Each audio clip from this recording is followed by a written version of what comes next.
Swelling in pregnancy.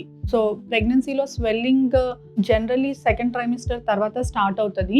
Because uterus పెరగడం వలన ఆ యుట్రస్ ప్రెషర్ అనేది అయోటా అనే ఒక వెజల్ ఉంటుంది, ఆ వెజల్ మీద పడడం తోటి బ్లడ్ సప్లై అనేది లోవర్ ఎక్స్ట్రీమిటీస్కి అంటే కాళ్ళకి బ్లడ్ సప్లై కొంచెం తగ్గడం వలన అక్కడ నీరు చేరి ఎడిమా లాగా ఫామ్ అయ్యి అది స్వెల్లింగ్ లాగా ఉంటుంది. సో సెకండ్ ట్రైమిస్టర్లో బేబీ పెరగడం వలన యుట్రస్ పెరగడం వలన స్వెల్లింగ్ అనేది ఫిజియలాజికల్, అంటే అది వెరీ కామన్.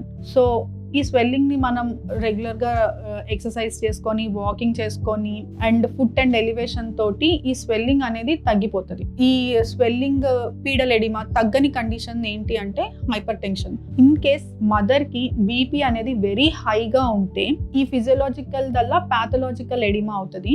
ఆ ఎడిమా తగ్గకపోవచ్చు, ఇంకా డేస్ గడుస్తున్న కొద్దీ ఆ ఎడిమా వర్సన్ అవుతుంది.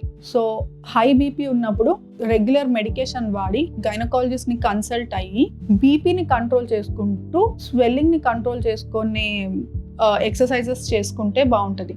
బట్ అది ఎటువంటి స్వెల్లింగ్ అనేది డిఫరెన్షియేట్ చేసుకోవటం ముఖ్యం. Physiological swelling is very common ప్రెగ్నెన్సీలో. ప్యాథలాజికల్ స్వెల్లింగ్ హైపర్ టెన్షన్ వచ్చిన స్వెల్లింగ్ని ఐడెంటిఫై చేసుకొని రెగ్యులర్గా బీపీ మానిటరింగ్ చేసుకొని దానికి తగ్గట్టు మెడిసిన్ వాడుకొని గైనకాలజిస్ట్ని కలిసి హెల్దీ ప్రెగ్నెన్సీ కోసం ప్లాన్ చేసుకోవాలి. Normal swelling is very common in pregnancy.